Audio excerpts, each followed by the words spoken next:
This is your girl, Black and Indigenous American.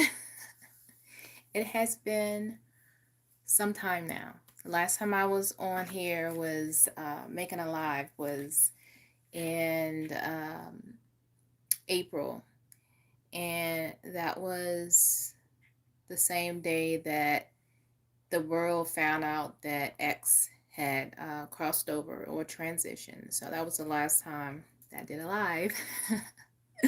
But I've been on YouTube. I've been watching other people's videos and things of that nature. So, welcome to my channel. For those who are new, whenever I come on, I usually don't announce it and I talk about whatever, that I feel like talking about. There's no set topic or anything like that. Okay. Well, obviously, my YouTube channel is called Black and Indigenous American, and some people can get a bit confused with the title. Some people interpret it different ways, but when I say Black and Indigenous, I am talking about my ancestry that I was told that's from West Africa, mixing with the indigenous population on the East Coast of the United States of America. And voila, you have Black and Indigenous American people. Some people want to separate the two. Well, if you're Black, then you can't be Indigenous American. Or if you're Indigenous American, you have to jump through hoops to prove that you are who you say you are and which tribal community you are associated with or connected with. And then on top of that, you there's hierarchy. Let's just put it that way. There's hierarchy and things of that nature. So, but for those who are not familiar with my channel, for the most part, my channel at least started out referring to surfacey stuff when it comes to people who have Indigenous American ancestry, who have been identified on paper and in society for some people, whatever they look like, whatever the white person in charge says that's what they look like, then that's what they will put on the census record, and they have conditioned society, at least in this country, to see that person as just whatever or just whatever. And they have been on this ongoing cycle, psychotic if you ask me, of trying to put people in boxes. And that is not the reality for many people that live in this country. It's just not. Even for people who identify as being Black, African American, or whatever like that, if you are African American, 9 times out of 10, there's something else in your gene pool. And you lean more towards the Black side because maybe your family community was told you will be this because this is what you look like. It's not always the case, but for the most part, where I'm from, which is Virginia, that's how it was. Whatever the white people said you look like, regardless, that's what they will put on a piece of paper. And then eventually, generation after generation, it was embedded in our everyday interactions, and one thing led to another. And then you have people who are culturally raised Black, know nothing about Africa for the most part, but what the white folks, people in charge, tell you what Africa is all about. Now, I personally am very, very much proud of my blended ancestry, known and unknown. That DNA that is called junk DNA is not junk DNA. It's just DNA that the powers that be either don't know or they want to keep you in the dark when it comes to who you really are, right? So, but for me, it's Black and Indigenous American.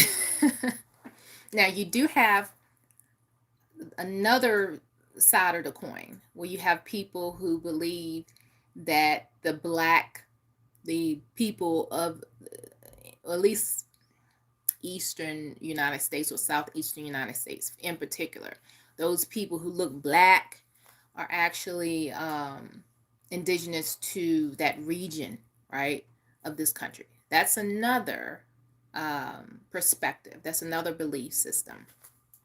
Then you have people who may regionally identify with whatever. I'm thinking of New Orleans right now. You know how, for those who don't know, I have this love for that region.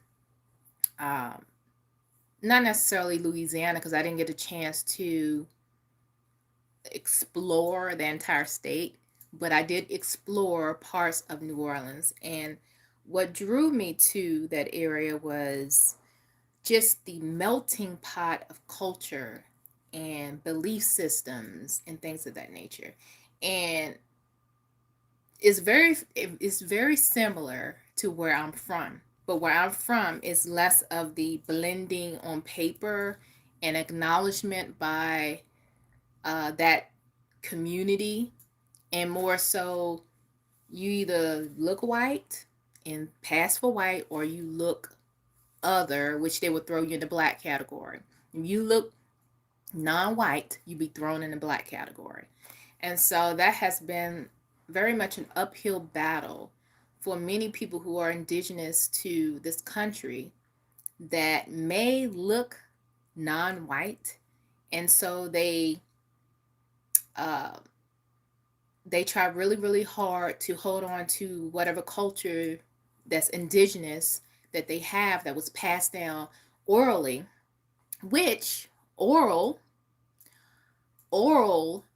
history is looked down upon if you can't find it in a book, right?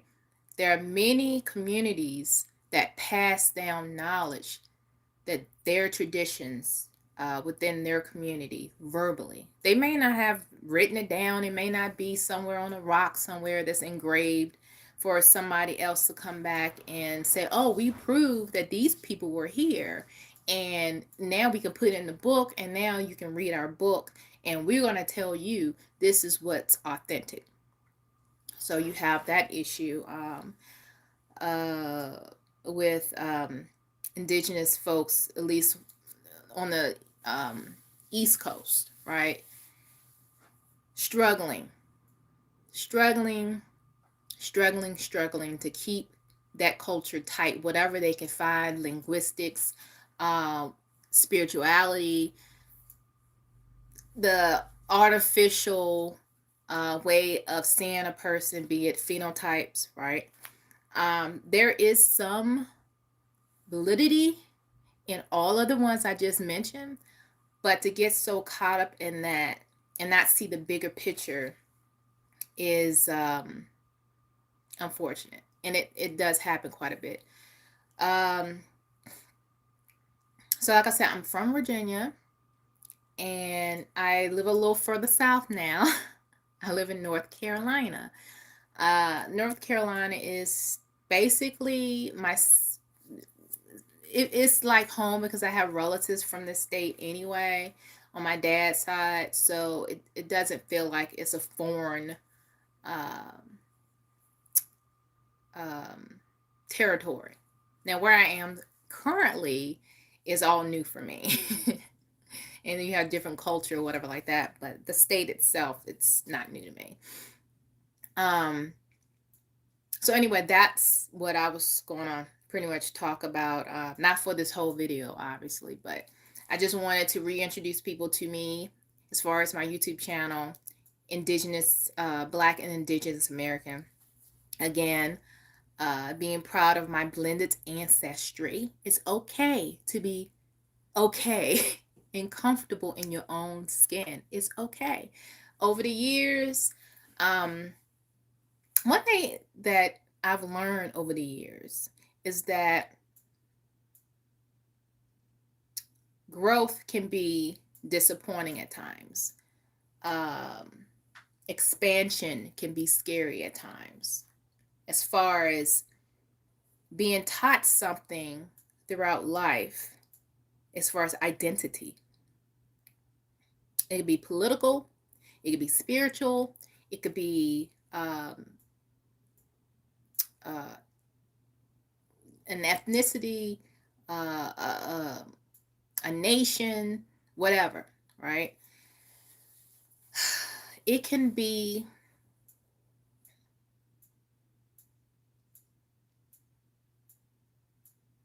rewarding if you don't give up. That's what I'm trying to say. Um, the past few years, I focused more when I was in the DC area. I focused more on advocacy and being the environment. Uh, I was very much involved in the DC, Northern Virginia, and Baltimore groups when it comes to intertribal uh, groups. I'm thinking of Native Lifelines in Baltimore is one, and so I participated in a few things that they had going on. Like there was this one um, victim of violence. Uh, she was a Lumbee girl, young lady, and she was found tortured, burned, and pretty much murdered in Baltimore City. And her name escapes me right now, but Baltimore Ceasefire was another group that came together with Native Lifelines and some other people as well, or allies, I should say, for missing and murdered Indigenous women. And she just happened to be one of many that is not um, focused on when it comes to just people turning up missing anyway in this country, and that is disgusting that it has gotten to this point where it's indigenous women and children coming up missing or murdered or whatever, sex trafficking, that is just as if it never happened, right? So I will participate in things like that. Like I said, when it comes to like pipelines, clean water, air, environmental issues and stuff like that, or problems, I should say, not issues. Um, I made it my purpose, my everything, because I'm all about equality and balance and justice. And, how dare you treat people as if they are just in the way? You know what I mean? Just so you can feel important. Raping the earth, all of that, right? So I've learned what I can do um, every day, like recycle, turn off the lights when you're not using it, things like that that you could uh, do, right? And also, like I said, being at rallies, signing petitions, doing things that I can do as one person. And then there's small, intimate uh, community ceremonies and things of that nature I participated in. Some people may be familiar with sweat lodges, so I participated in some sweat lodges when I was in the Maryland area. And that wasn't the first time I did something like that, but just being in a community, intertribal, I should say, because it wasn't just one group of people from one area. It was intertribal, so it was a lot easier to participate in things like that, rallies, protests, spiritual ceremonies, um, and all of that outside of the powwow trail. Now, the powwow circuit, I've been to my share. I've shared this over the years. I've been to several powwows over the years, and I've come to a space right now where I know which ones I will continue to support, which are very few. That is very inviting, and even though it's an intertribal social interaction for the public to partake in as well, but it leads to relationships that matter, and outside of the public, you can build relationships with people that you probably would not have built relationships with if you were not part of that scene, I should say. I met so many great people attending powwows.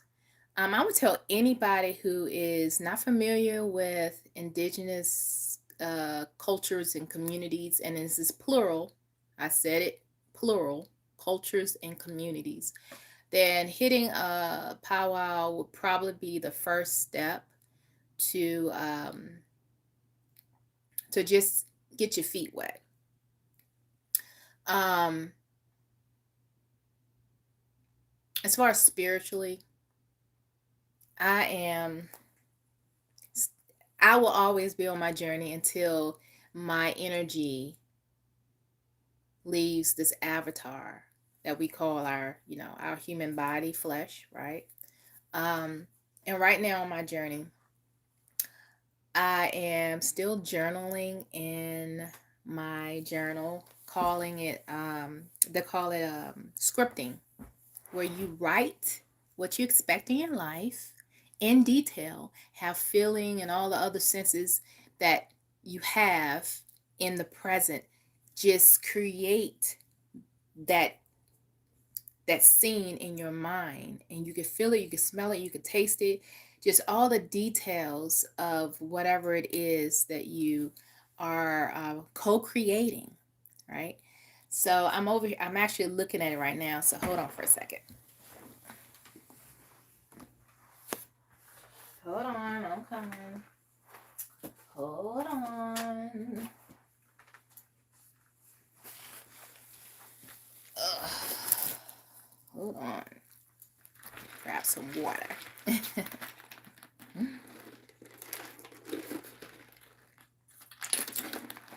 Okay. So anyway, I picked up this journal from Barnes and Noble.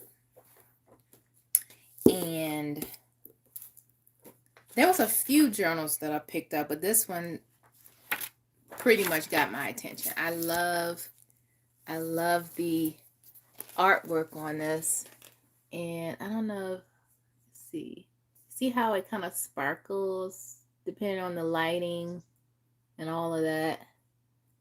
I thought it was pretty cool. I like how you have this whole world up under this tree, and this tree has so much knowledge and all of that. So I would say, oh, I think this will be perfect. So I've already started writing in it. I got it like 3 weeks ago. And I like how the pages have that kind of gold look on the end here. And this is, let's see, the cover illustration, Stephanie Law. The journal.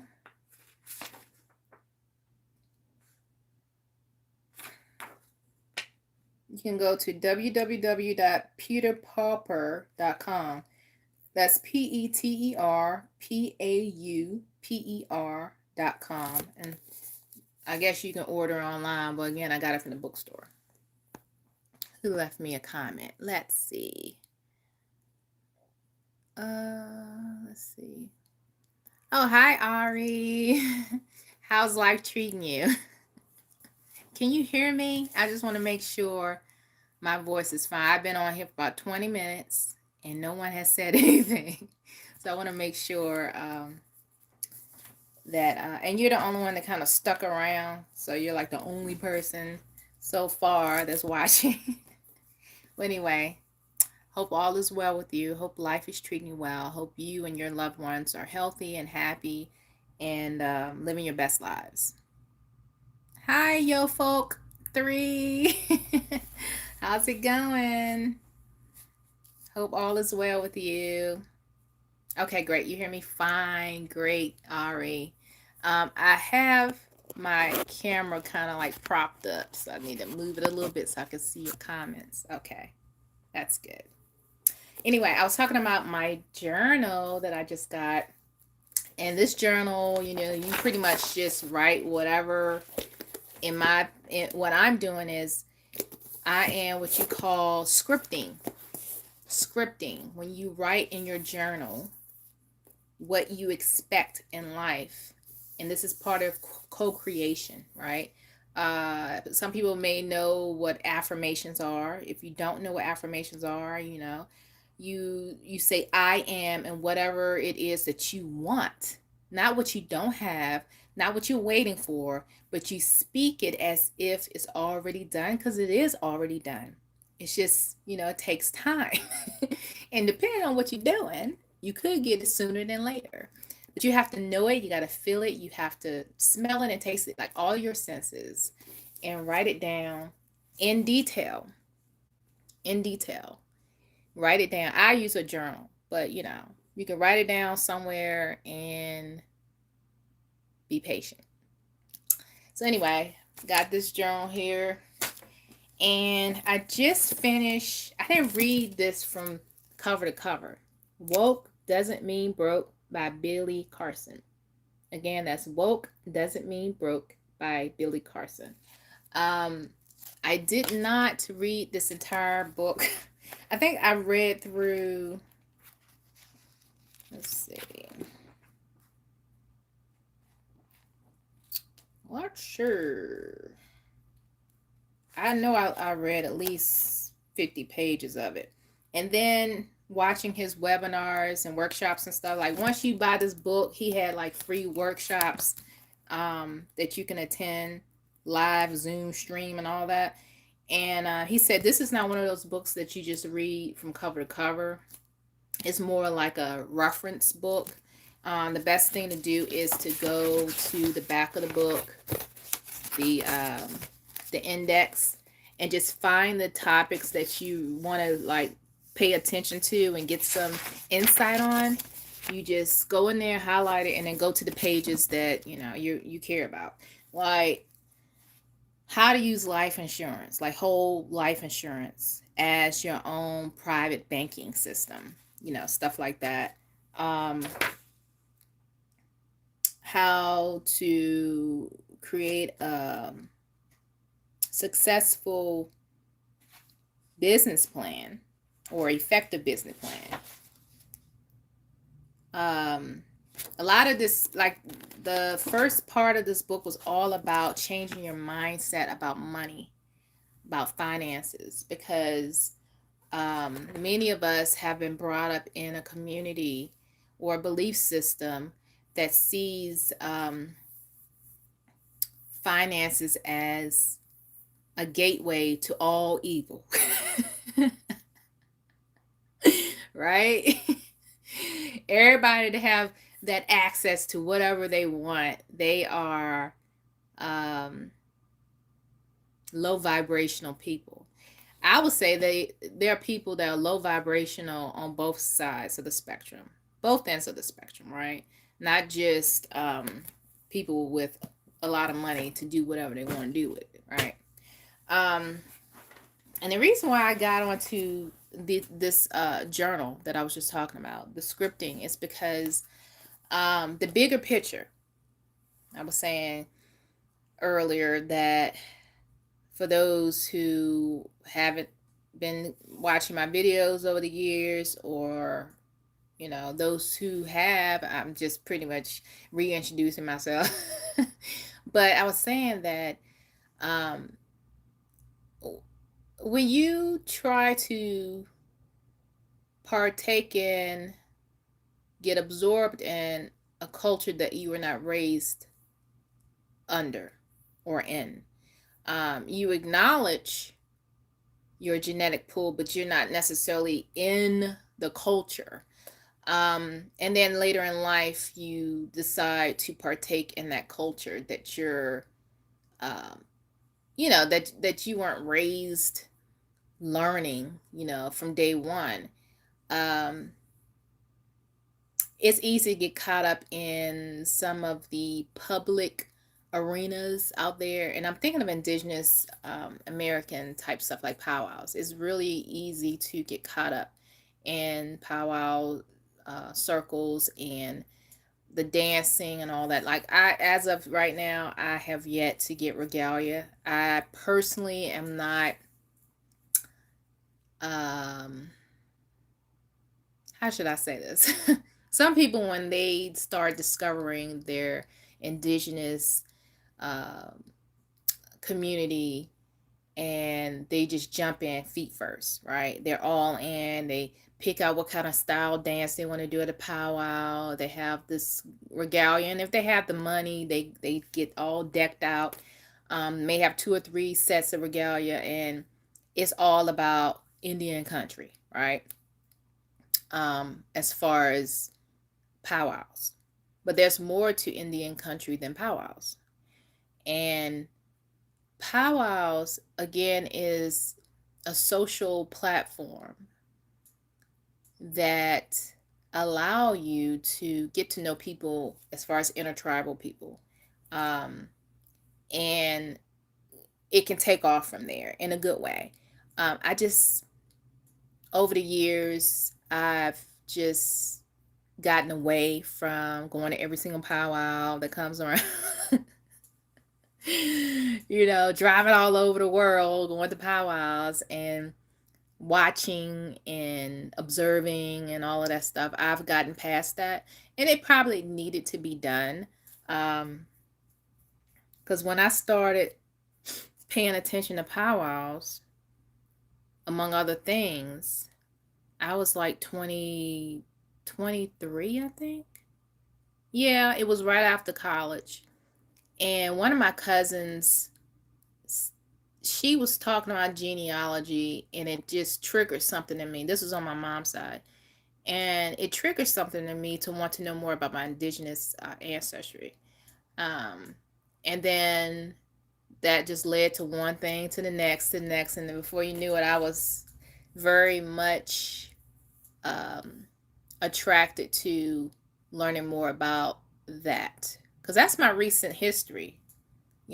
Indigenous America, right, is my recent history.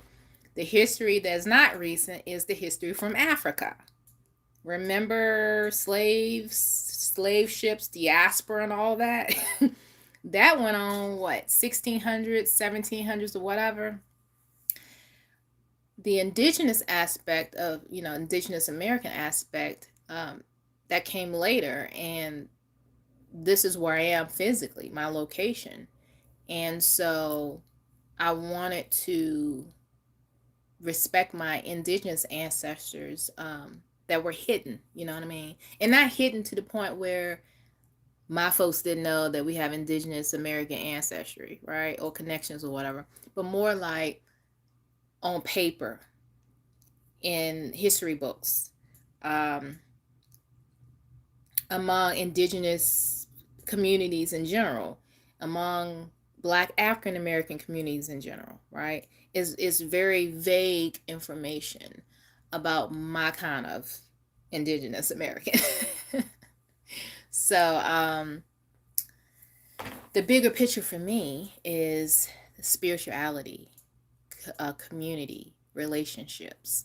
I'm a very private person, and when I would go to powwows, I would see people expressing themselves in the circle in a beautiful way, but that's not my personality. Like, I have a shawl, and every so often I'll get into the circle and I'll go around the circle a few times during intertribal.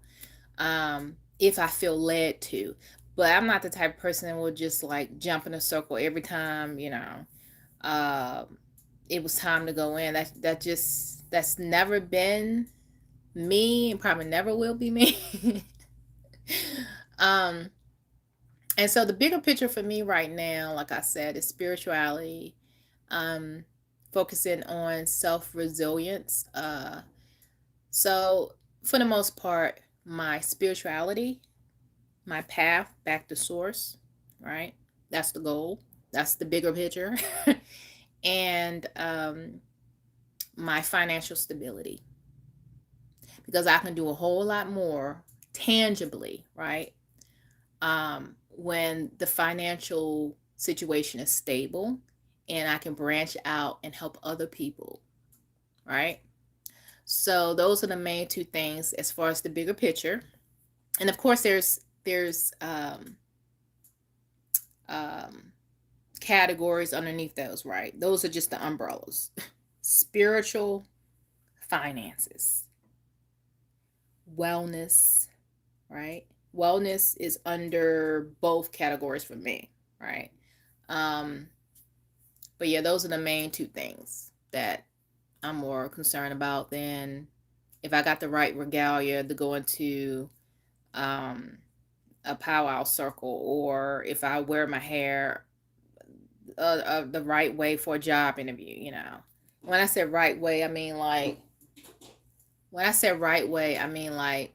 in corporate America, there's this ongoing thing about hair, and many people who have my kind of hair or tightly coiled hair, curly hair, they have this uphill battle with job security and things of that nature if you are wearing your hair that is distracting for some people. I'm so over that. And one thing that's amazing about where I am as far as my job, my current job, is that I don't have to deal with that. Whenever we have our meetings, my camera is off. They see the picture I want them to see. I don't have to wear. I have my scarf on during meetings and everything. So anyway, like I said, I'm more focused on the bigger picture: spirituality, financial stability, and wellness altogether. Just complete holistic wellness. And when I say wellness, I'm talking about spiritual wellness, mental wellness, and physical wellness. Okay.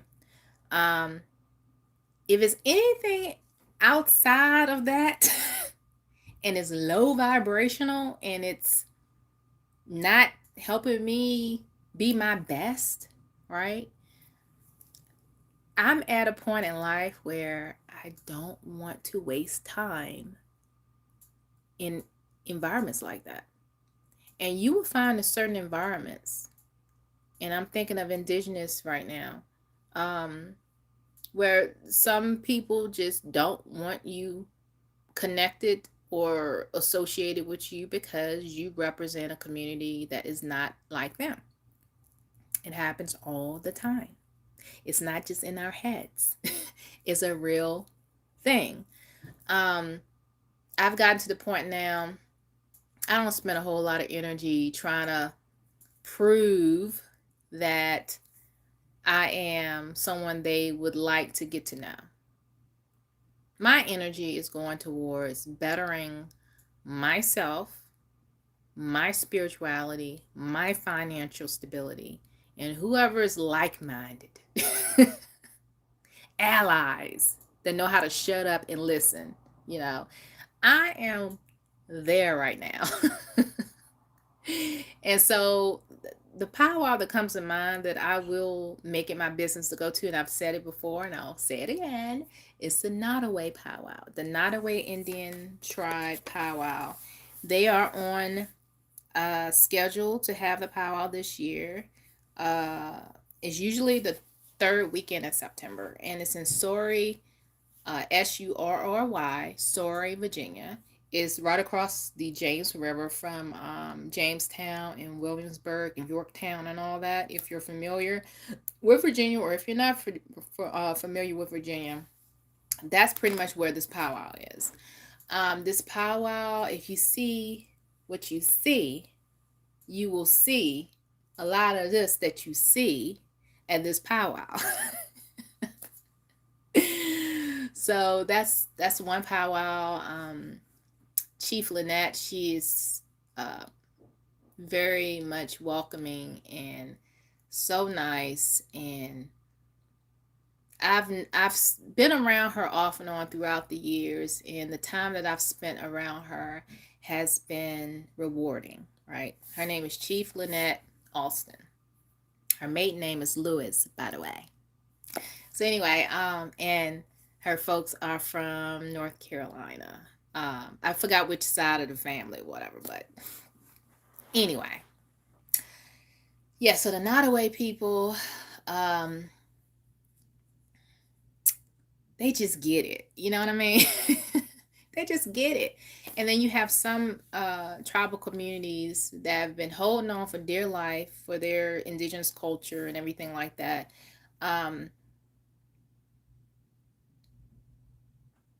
Unfortunately, you still have people that will turn their nose up at people like this, or lighter in complexion, right? That, you know, it's not part of their club. Tribes, in my opinion, are clubs. All right, they stem from a bigger nation, indigenous nation or whatever. But the tribes and the clans and everything, they're clubs. I know I'm simplifying it, but that's pretty much what they are. They're clubs, okay? Don't get your feelings all in it, thinking that you are less than because you're not part of their club.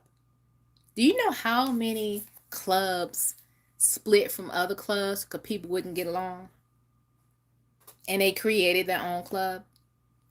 Same people, different clubs. Okay, so just remember that.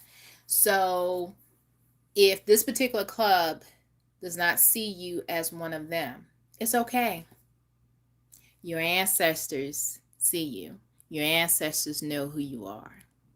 Okay? When it's all said and done, your ancestors are there with you. And you respect your ancestors. Okay? Period. And your ancestors see your relatives acting a fool.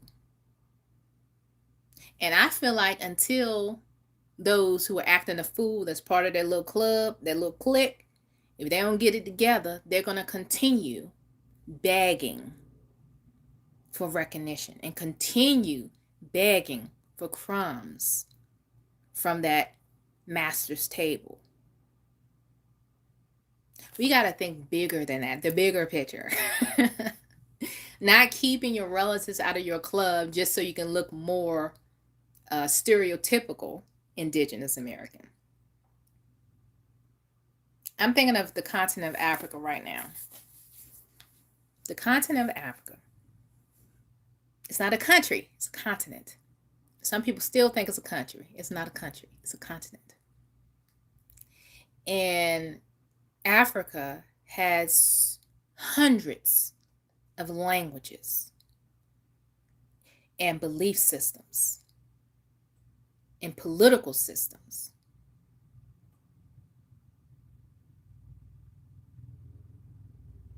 And they look so much different from the next African. But they're African. Come back over here on this side of the Atlantic. The Americas. There are several countries in the Americas. Several languages in the Americas. Several spiritualities in Americas, belief systems in America. We all do not look the same in the Americas. Right? Let me look at these comments. I haven't been looking at them, so let's see. I have to go all the way back up. Yes, yo, folk. 3. Yes, patience is key. When you're going into an arena that you're unfamiliar with, and you're going to come across those who don't want you there because you weren't raised in that community, and that's fine. Because part of that is they don't want their culture to be diluted or look too much or sound too much or act too much or, feel too much like another group of people, right? They are there to preserve. They are there to hold on to traditions. I get that. And in some cases, I can respect that. But what I will not respect is that relatives are being eliminated from the table. You at a family reunion and you have different sections of the family with different surnames, right? But they all come from their great-great-grandparents, right? So you have the Jones, the Richardsons, the Lewises, the Smiths, the Lopezes, the Patels. I'm just throwing out different types of surnames, right? But they all stem from that great-great-great and that great-great-great. But they do have their own branches and their own families within. And so you have the Patels over here talking about them Lewises over there. Why they had to show up? I ain't even gonna look at them. Whatever. And then you have the Jones over there like, look at them Lewises over there judging folks. Get on my nerves. They get on my nerves. I don't even know why they got to show up. So you understand what I'm saying. It's the same damn family, right? They stem from the same great-great-greats. But they all don't get along. They all have their differences. And so you have these surnames are like a club. And these surnames over here are like a club, right? And in my opinion, that is how it is, based on my experience. That's how it is in different Indigenous American communities and events, right? If you go to a powwow, you're going to experience, for the most part, some of that. But do not get discouraged. I would say, again, be patient. And just know your ancestors are watching. They're watching. And just because you and your cousin don't get along, y'all still family. Y'all still family. You still have the same blood. You still share the same great-great-greats. Your family. You don't have to get along. You don't have to like each other, right? But the acknowledgement.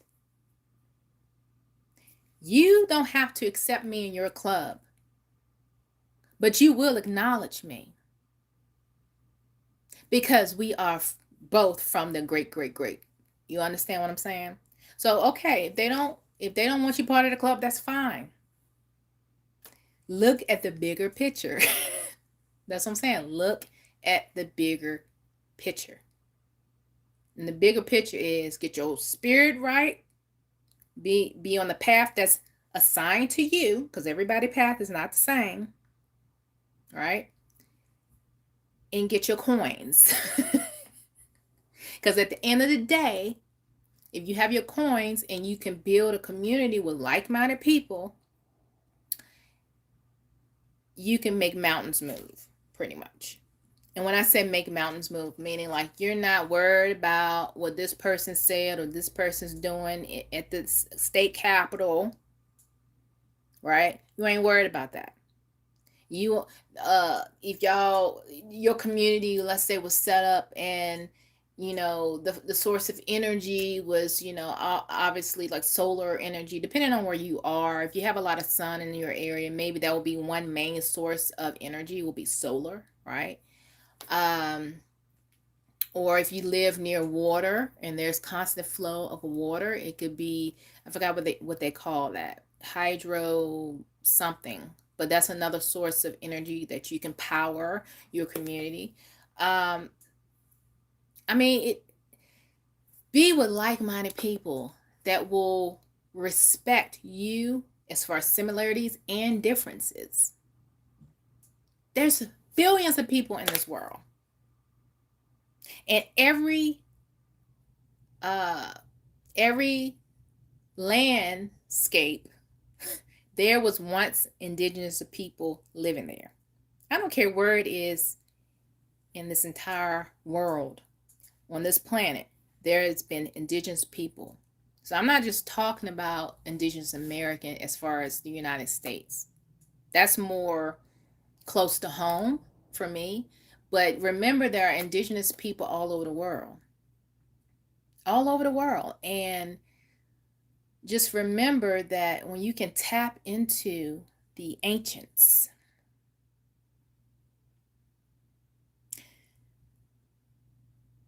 ancestors,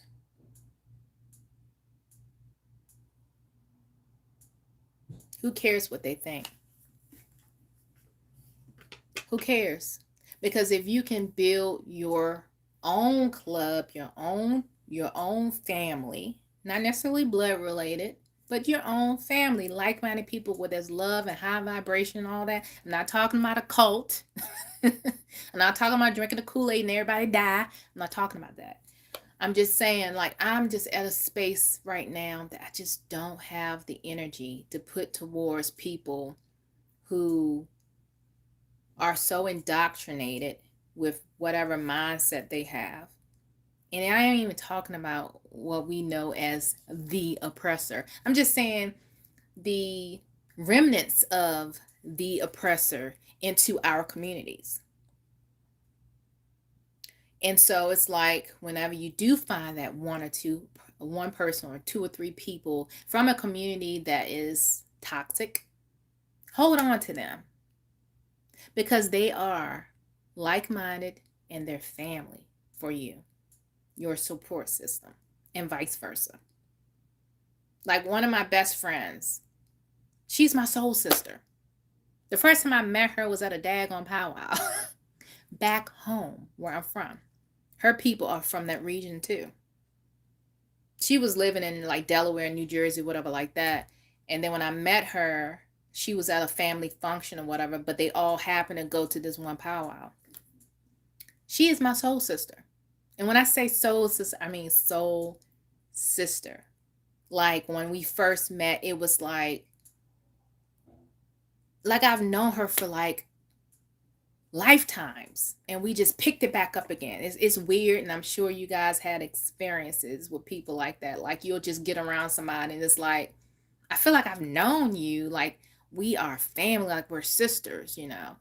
And so yeah, it's you'll come across things like that. And like I said, be around like-minded people and create your own club. And I say club because it's very generic, right? But whatever you want to call it, just focus on high vibrations.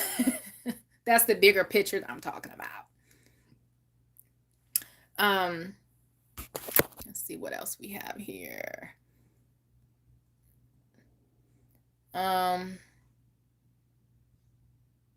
Oh, Ancient Warrior said, "Hey, Mama, you looking pretty good today." Oh, thank you. So I'm only looking good today, huh? I'm just messing with you. Thank you. Indigenous MJ Jones says exactly what I was looking for. See?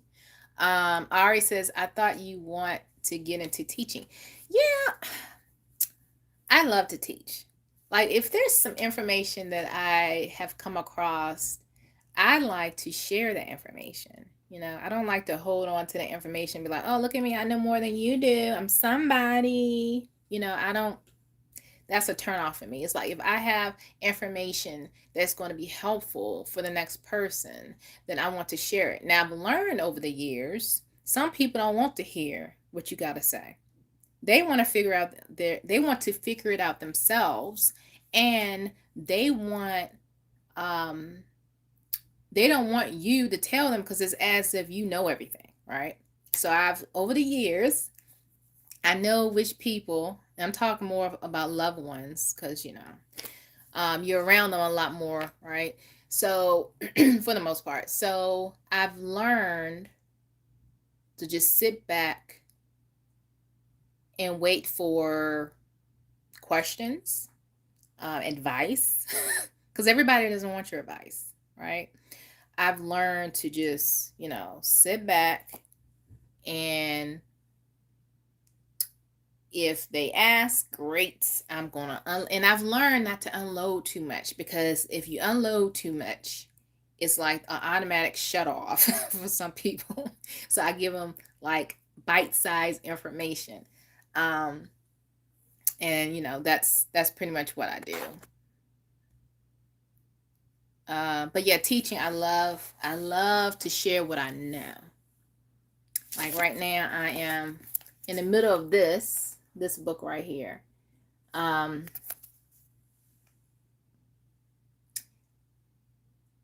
The Secrets of the Universe in 100 Symbols. And I got this book from Barnes and Noble as well. And it's a lot of stuff in this book. A lot of symbols. Obviously, it's not everything, right? It's not everything. But it's a starter kit if you want to understand different symbols that's been documented. But I find it interesting, y'all, that this book, the last damn page, the last page is on Loaus, Voodoo, Vodun, Haitian Voodoo. The last page. You got this whole book, right? This whole book of symbols and signs and what they mean and all of this stuff. And the last damn book is a belief system, not the only one, but a belief system from Africa. Sub-Saharan Africa, I'm sorry. Because they did talk about Egyptian stuff in here too. Remember, that is Africa. Even though they want to psychologically separate from the continent, but it's Africa. Anyway, I thought Sub-Saharan Africa last. Like, really? Like, why is this the last page out of this whole book? That doesn't make sense to me. Anyway, as far as teaching, I'm a student and probably will always be a student.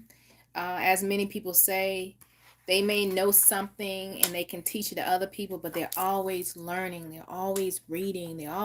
With me, as YouTube, I'm always like seeking knowledge from people who can lead me to whatever resources that they got their information from, so I can dig in deeper. Like,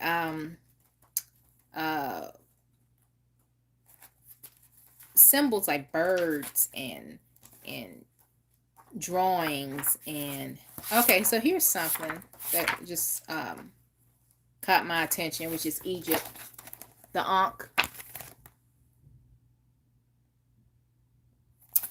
And when I think of an Ankh, I think of Africa. I don't think of Egypt. But yeah, so different symbols and stuff like that. So I'm learning about the different symbols and did you guys know that the swastika, even though modern times swastika, we see that as hatred, racism, Nazis, stuff like that. But this symbol is also used, like ancient type stuff, was used in Tauric, Indian, like East Indian, Chinese, European, and Celtic cultures. And you also will find that same symbol here in the United States that's linked to Indigenous American people, by the way. So it's not, I mean, they took the symbol and they And when I said they, meaning the Nazis, they took that symbol and ran with it. And so now when we see those, when we see that symbol, we automatically think of hate and um, genocide and just exterminating people and things of that nature. But that symbol was a powerful ancient symbol associated with the sun, good luck, and persecution. So, like, let me see. Like this symbol right here, you see how it's like decked out in jewels and stuff like that? That is Hinduism. As a spiritual symbol in Hinduism, the swastika has become an accepted and popular symbol again. So I guess they're trying to like kind of like detach it from the negativity. But again, I wouldn't be using it because it's just ingrained in us that this is a symbol of death and oppression and all of that. So I wouldn't use it. But just, things like that. Like a symbol that we see as positive can be negative, and a symbol we see as negative could be positive. Or once maybe it was positive and then it was corrupt, or maybe it was corrupt and then it was made positive. It just depends on the belief system, the area, and all that. Like I was just looking at something in this book about alchemy and the hexagram. So when we think of the hexagram, we think of, Wicca, witchcraft, or whatever like that. But in an alchemy, the hexagram is a sign of completion, combining all the elements needed to create the philosopher's stone. Okay, do your own research about the philosopher's stone and all that. When I think of alchemy, I think of turning lead into gold. That's a popular um, slogan when it comes to alchemy, like taking something and making something better out of it, like taking a lemon and making lemonade. When I think of my beautiful melanated folks, I think of alchemy because many of us can take something that was thrown at us like trash and make something amazing out of it. To me, that's alchemy. Even to our hair, like having to feel the need to alter it, to live in a society that hates it. Altering what was naturally given to us, in my opinion, is alchemy, right? You're taking something and you're manipulating it, right? And you're making something else out of it. And if you have all the elements, like chemistry, right? You have all the elements, you create something. And I'm thinking of soul food right now, which has elements of indigenous cuisine, by the way, Indigenous American cuisine, for those that don't know. And, the soul food part was the pizzazz that other melanated people, aka black folks, aka African slaves, put in the mix, right? And I'm thinking of okra right now because okra came from West Africa. Okra came on the slave ships with the African slaves. I think they put it in their hair or something, or maybe that was rice. But they wanted to take a piece of home with them, and then they brought it here to this hemisphere. And as you know now, like okra is in many southern dishes, right? Or like pork, for instance. Pork is not the best thing to eat, obviously, for health issues, but pork is like a main thing in a lot of southern dishes, right? And that was given to, if I'm not mistaken, slaves here in this country, slop, right? versus eating something that the slave masters and their family would eat. So, the slaves would get the slop. And them slaves, in my opinion, were alchemists. And they took what was slop and they made it into an amazing cuisine. And being a vegetarian, aka sometimes vegan, over the years it has gotten easier to have quote unquote soul food for vegan. There is this vegan soul food restaurant in Baltimore. It's called Land of Kush or Land of Kemet or something like that. And I've eaten there a couple of times, but they have pretty good food. There was this other vegan restaurant called Solely Vegan Cuisine. They shut down last time I checked the website, and I'm really pissed off about it, because one thing about eating this type of way in the South, it is, and you're trying to eat out, it is a hassle trying to find something that tastes good. It doesn't taste bland or whatever. That place was so good. Like, their vegan jerk chicken was amazing. You hear me? Got some lipstick on my teeth. Anyway. So yeah, so taking something that was meant to be inferior, slop, and turning it into an amazing cuisine is alchemy. Coming from, as we would say, nothing, and making whatever you got, whatever that one talent is, and creating an empire. That's alchemy. And for those who know the story about, the talents, one person had one talent, the next person had another talent, where they had multiple talents, and the ones had multiple talents, they invested it, right? The one that didn't just had one talent, buried it, and it didn't grow. And so the person who buried their one talent, they pretty much was cursed. Don't bury that one talent just because you only have one. Make it grow. Know that it's going to grow. Believe that it's going to grow, and make it grow. And some people are like, oh, all she can do is this, or all he can do is that. Fine.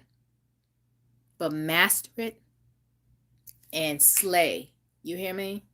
Slay whatever that one talent is. And don't just stay there, obviously. Like, that one talent, you want that to build, again, your empire. So then those who come after you can just piggyback on your one talent, right? But anyway, back to alchemy. I've been reading about alchemy, and again, when we see a hexagram, we automatically think Wicca and, all of that stuff.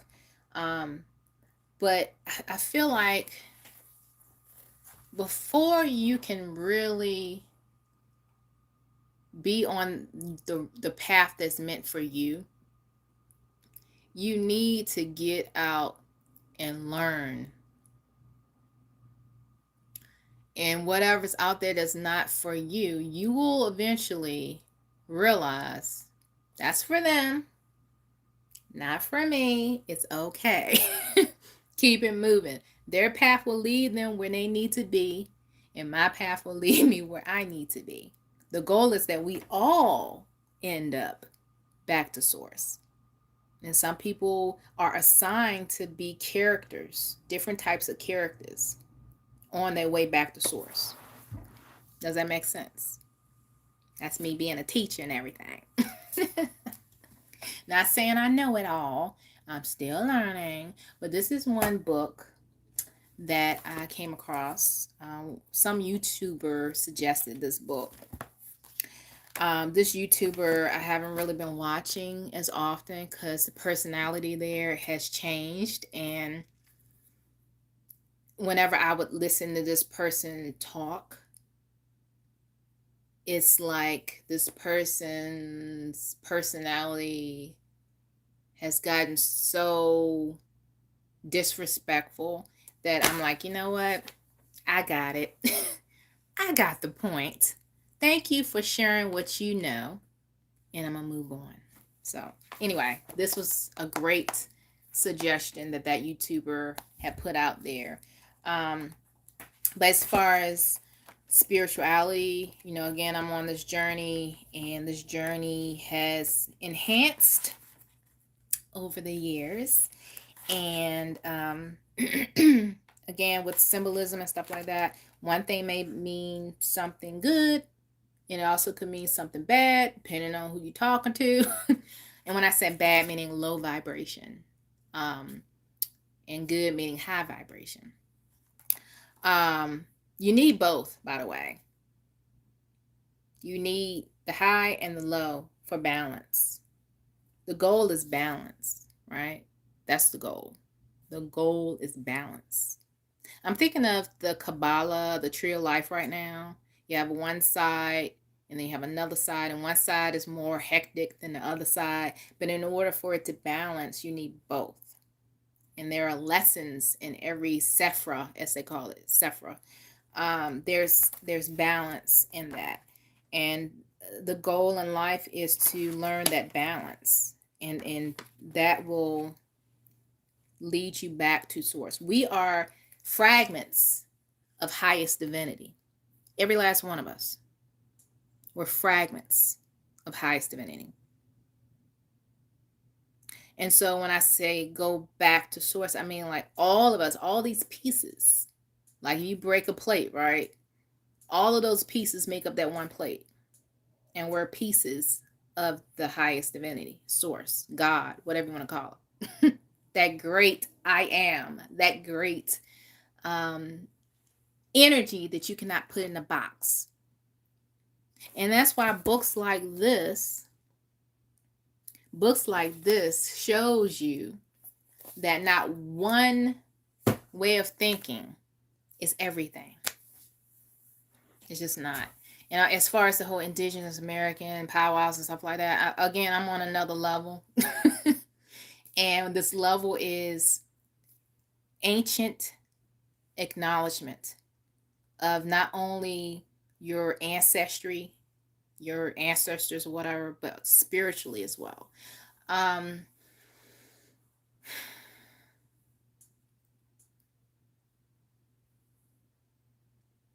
I believe whatever is high vibration should be shared, and everyone's going to receive it, but it should be offered, right? When it becomes low vibrational and you're forcing it upon a group of people that already know God in their own way, they call this God something else, but the energy is there and they are very much aware of who it is or what it is. They just call it something different. And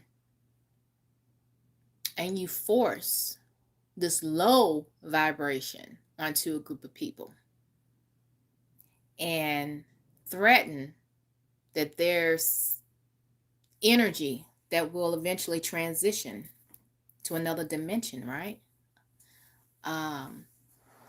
Will be tortured, all right? Then that's when you'll start having people change because they don't want to be tortured. Who wants to be tortured? So everybody that came before me that believes like I believe are now being tortured. Well, let me change because I don't want to be tortured, right? And that power within, the God within, has been chiseled away by a low vibrational energy, low vibrational entity. And it gets in here, and it gets in here. And it has a remnant effect every generation. There's remnants of that. When you attack a people's spirituality and their connection to the God they know, then you can conquer them. For the most part. For the most part. This is the age of Aquarius. 2021 has started the age of Aquarius, right? All of this I'm still learning. All of this is new to me, right? I'm still learning about these different ages, but we're in the age of Aquarius, which is the age of information, an age of enlightenment, an age of unveiling, right? And now it's that time where connecting to our ancient spirituality, that path that our whatever club we were in, right, we descend from. It's time to reconnect to that. And whatever that was distorted in the name of you know who,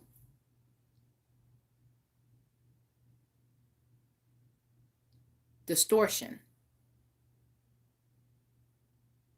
manipulation,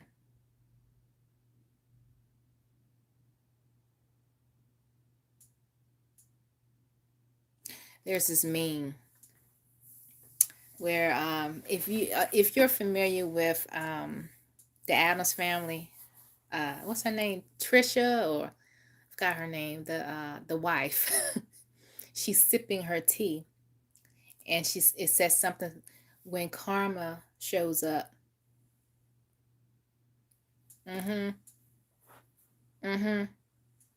They have, in Canada, they have found over 200 remains of children that was at a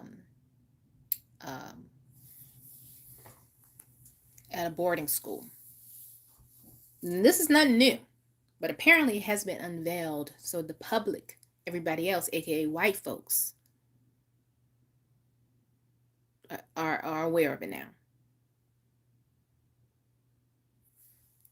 The question is, why did it take this long for all of this to be unveiled?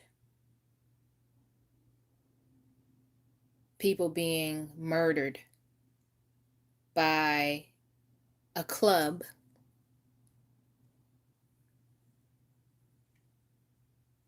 that has been backed by a corrupt nation.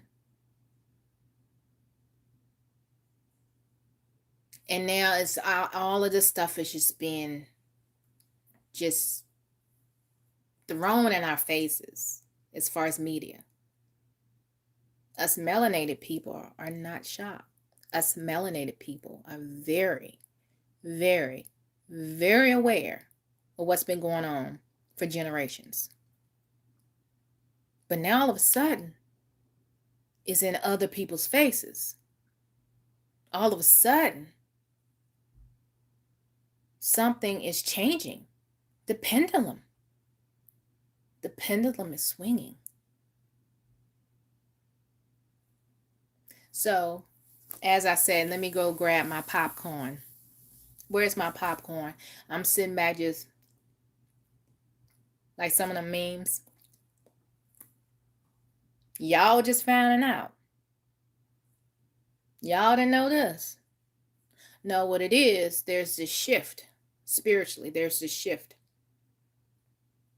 As that song goes, it's the end of the world as we know it. It's the end of a system as many people has been accustomed to knowing.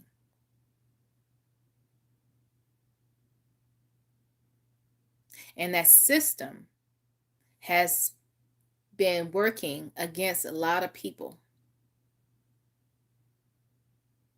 It's been working against a lot of people. And it's falling. As some people say, Babylon, great nation, or whatever system is falling.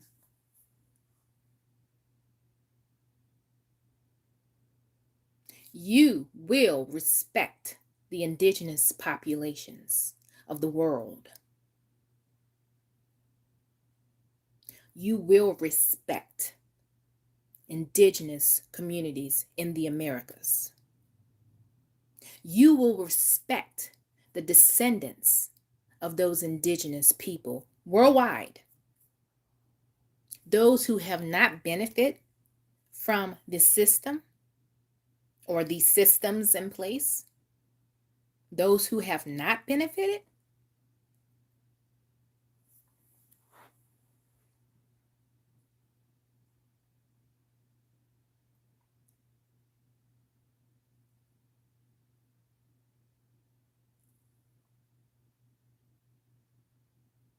ain't nothing good gonna happen until you do right. Like in Color Purple.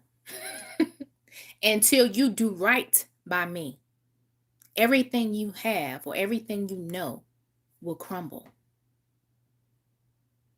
That pendulum is swinging.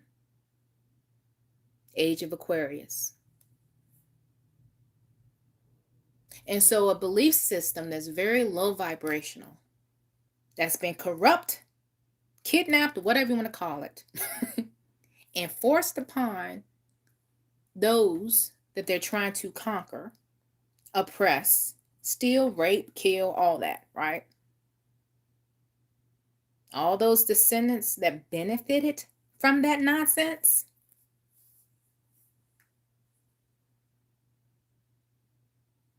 and many of them share the same bloodline that we share.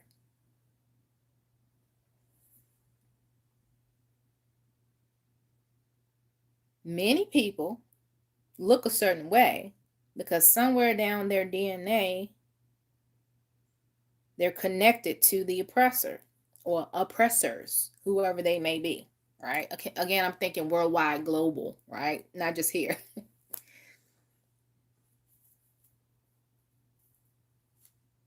But those who benefited, we ain't talking about the ones that's just related because of blood. We're talking about those who benefited. You can't stay quiet anymore. Them days are over. You sitting back quiet, ain't got nothing to say because you ain't burning crosses. You ain't hanging nobody. Oh, that's messed up. That's sad. Oh, can you change the channel, please? Y'all kind of folks, you're beneficiaries. You benefited. Still benefiting. But the pendulum is swinging. Now, which side of history you going to be on? Are you going to be an ally?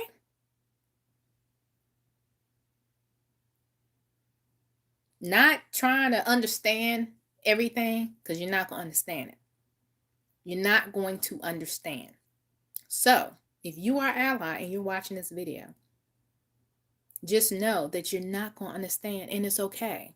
You do not have to understand why certain things is offensive, why certain things happen to certain groups of people, and you don't understand why they act a certain way. You don't have to understand that part. What you do need to understand is whatever someone says is offensive or disrespectful or X, Y, and Z, take up for their word. Take their word for it. You are not in a position to say what's offensive and what's not offensive to a group of people you don't know nothing about. Your best bet is to be an ally. Hey, everybody, I'm on your side. Hey, y'all. I just want you to know I'm rooting for you. You need to be on that side. No, you, me, and no one else watching this damn video was alive back then when toxic belief system or belief systems were used to manipulate people, to detach them from their ancient ways.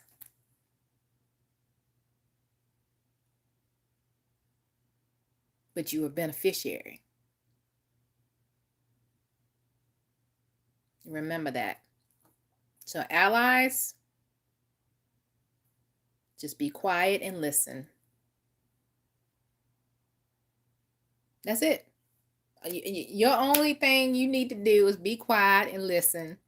Take our word for it, for those who were not on the beneficiary side of the situation for generations. Just take their word for it. Again, the bigger picture: spirituality, financial stability. Oh, finances. Oh yeah. Oh yeah. It's not going to pay for the damage that was done, but it will help rebuild communities. And when I say rebuild communities, I mean rebuild the foundation of self-worth and spirituality and all of that stuff. I don't need to be in your community. You don't need to be in my community. But if you're a beneficiary of the current system that's falling and you want to be an ally, you can help support financially. There's nothing wrong with that. You don't necessarily have to live in that community, but you can financially help. Until you do right by me, everything you know, everything you have will crumble. That's not something that I'm just saying. It's a spiritual recognition. The ancestors are watching. Highest divinity obviously has this whole thing, in place. But we are co-creators, guys. We are co-creators. And as a co-creator, you decide how you're going to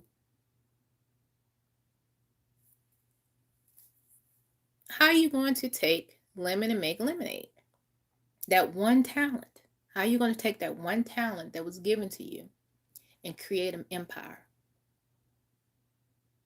How are you not going to get distracted by these clubs, back to indigenous communities, I'm thinking of that right now, and feel less than when there's a bigger picture?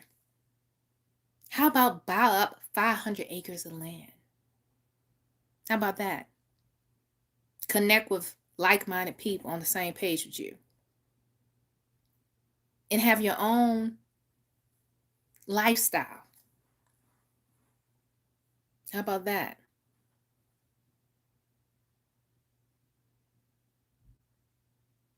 That way you don't have to worry about your kid getting your kid getting kicked out of school because they wear their hair a certain way. Oh yeah, there was a story about this one girl got kicked out of school because she had braids in her hair. Or another kid was sent home because she smelled like cocoa butter and it bothered the students in class. This is preschool. This is what the teacher said. You ain't got to worry about that nonsense. Or you happen to have a shape at 12 years old, right? Preteen girls, you got a shape. The school rule is you don't supposed to have shorts on that's above your knee. All the other little kids with no shape is way all the way up, very short. You put on some shorts like that, you get expelled because you're shaped differently. You got your own going on, you ain't got to worry about that.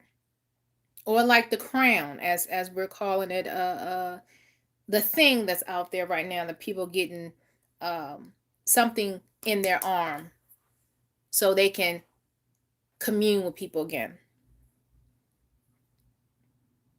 Worried about their jobs and worried about going back to a schoolhouse or go to a ball game or whatever. You really think you will have to worry about those type of restrictions if you don't get that in your arm?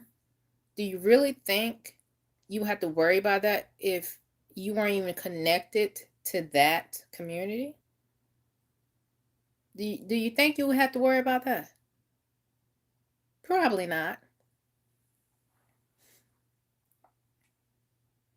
So I can go on and on and on, guys. I can go on and on and on. At the end of the day, like I said, Black and Indigenous American, That's who I am as far as in this avatar, but my spirit is much bigger. Your spirit is much bigger. Your spirit is much bigger than your smile, your eyes, you know, how tall you are, you know, how much you weigh. You're so much bigger than that. We are so much bigger than that. When we can find our paths, it's not all going to be the same like somebody else's. So that's one thing I've learned later in life. That path might work for that group of people, but it doesn't necessarily mean it's going to work for you. Find your path. And I'm more of a hybrid vibrational type person / balance type person. But if your path is not like that, eventually you're going to reach source. Because remember, we're all pieces of that broken plate that I was telling you about. Let's say the plate is source, aka highest divinity, aka God of all and everything. If that plate breaks, we are pieces of that plate, right? And then we're all going back to mend back with source. We're all, like, you may hear people say God within, God within, God within. Or namaste, that means I see the God in you, or I recognize the God in you, right? Or it's the God in me. Hey, it's the God in me. Hey, it's the God in me. Hey, it's the God in me. You know that song by Mary. Anyway, just remember the bigger picture, guys. I keep saying the bigger picture, but just remember the bigger picture. Don't get caught up in things that are smidgets of our existence. There's a bigger, massive story that we're all connected to. And don't waste your time trying to convince somebody that you are worth their time. Because if they feel like you are not worth their time, don't worry about it. There's so, and with social media, you can definitely connect with people on the same wavelength as you versus the people in your neighborhood or your town or whatever. Technology has its downfall as well, but as far as the good stuff about technology, this YouTube platform I have here, I've met some very cool people. I have, and I appreciate you guys watching now, because you could have been doing anything, you could have been watching anything, but you decided to watch moi, right? You decided to come in and participate and everything like that, and watch me and listen to me ramble about things. I don't do this often, right? So whenever I get on, it's like I have so much I could say, but I don't have an outline or nothing. I'm just talking. But I appreciate you guys. I thank you guys for your time and all of that great stuff. Now, before I call it an evening, because I always usually end a video live or whatever that I'm about to go eat dinner. And that's, again, one of the situations.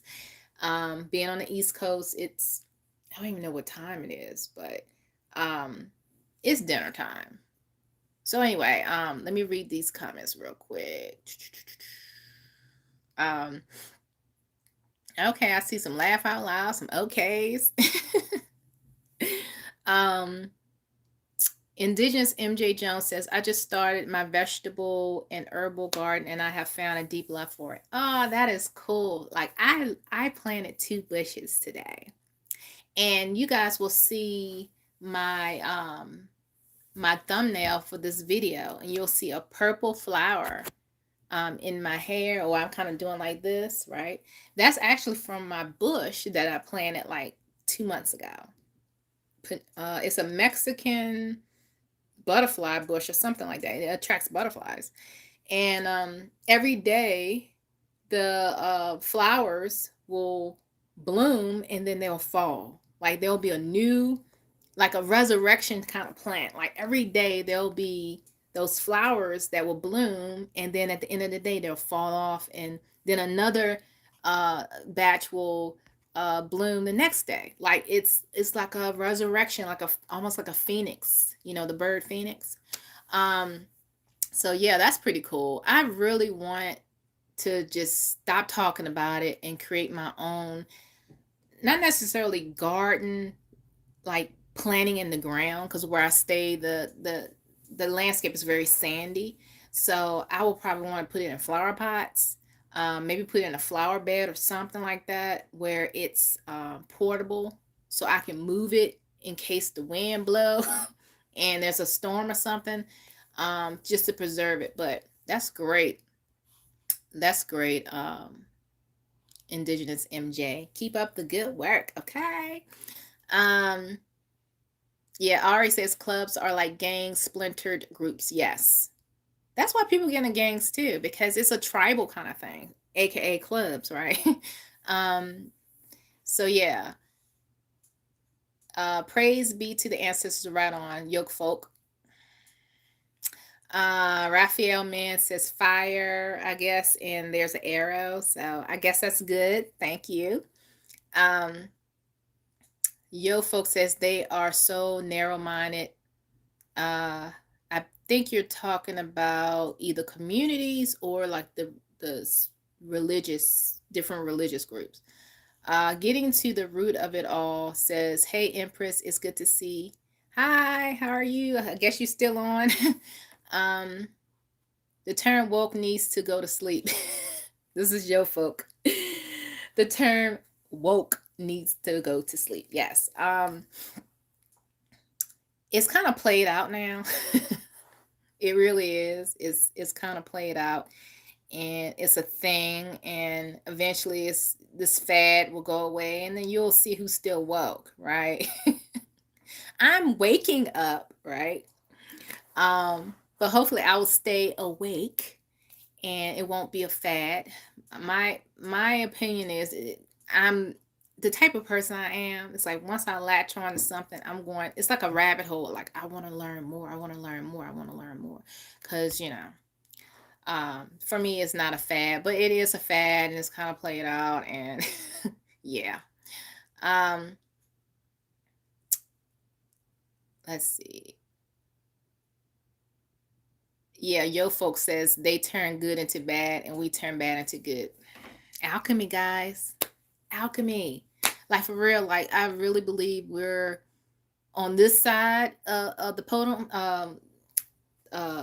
totem pole is like we're like the complete opposite from those over there when it comes to good, bad, whatever. Like whatever was good is now bad, whatever's bad is now good. You know, the lingo, a lot of when I was coming up in the 80s, like good meant bad and bad meant good or whatever. Like the opposite of what the English dictionary said. Yeah, so alchemy, guys. If you're not familiar with alchemy, you know, you can do your own research about it. But the concept is taking something that is not as valuable and making it valuable. Okay, vegan jerk chicken. Wow, bet that season had your stomach happy. Yoke folk, I'm telling you, again, that place was in Durham, which is no longer there. I'm hoping they'll reopen or something, because with this whole thing that happened, you know, like I said, with the crown, a lot of businesses went under. So, but yeah, that vegan jerk chicken was so freaking good. Oh, Ari Ben says he's an Aquarius. Hi, Aquarius. I don't know your sign. Well, let me take that back. Aquarius, I believe they are very much into knowledge. And yeah, it's about knowledge, if I'm not mistaken. And they like to express what they know,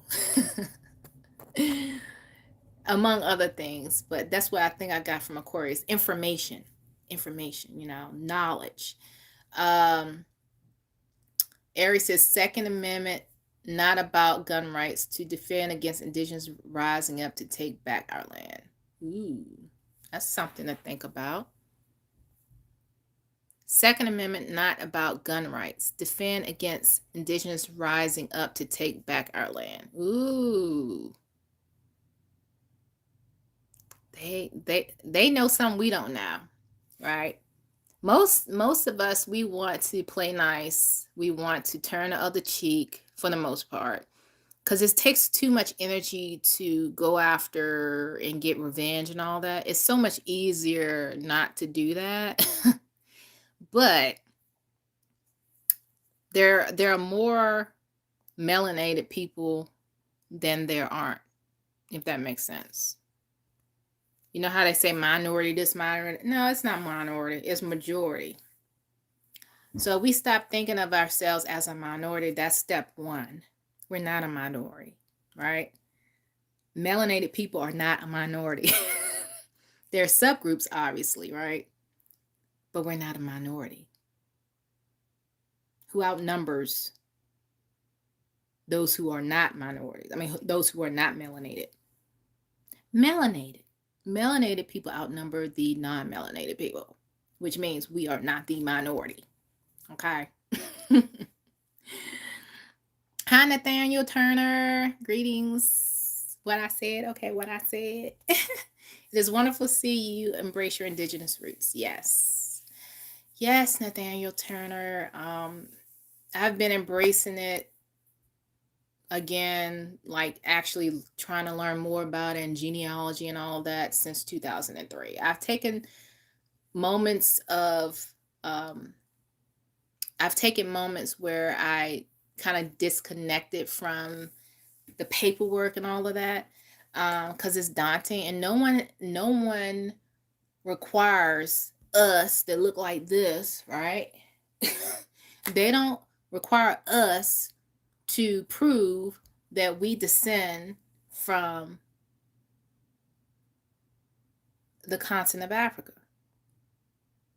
No, I mean, unless you're already over in Africa and you want to bond with the locals there, and then they may see you like as an outsider, because that does happen, right? You think you're gonna go there and think everybody gonna treat you like family, and you are something else, and they know it.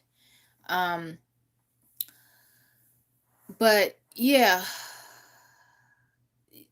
it's oh, I see people of color looking at this house, trying to find, I guess, their house that they're gonna rent out this week. This is like more of a vacation spot.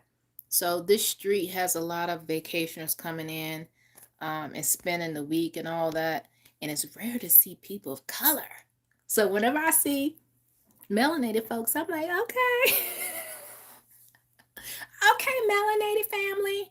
I see you and I know you see me. Anyway. So yeah, I don't have to prove that I'm continent of Africa, right? But then when there's money involved, let's see how many people are going to try to be connected to Africa, to the Black Africa, right? Generation after generation, many people have been trying to suppress that connection to Africa. And when, let's say, reparations, I'm just throwing that out there. Let's say if there would be like a significant reparation, something that will allow you to buy 40 acres of land and a car and a house or whatever like that. She's still out there.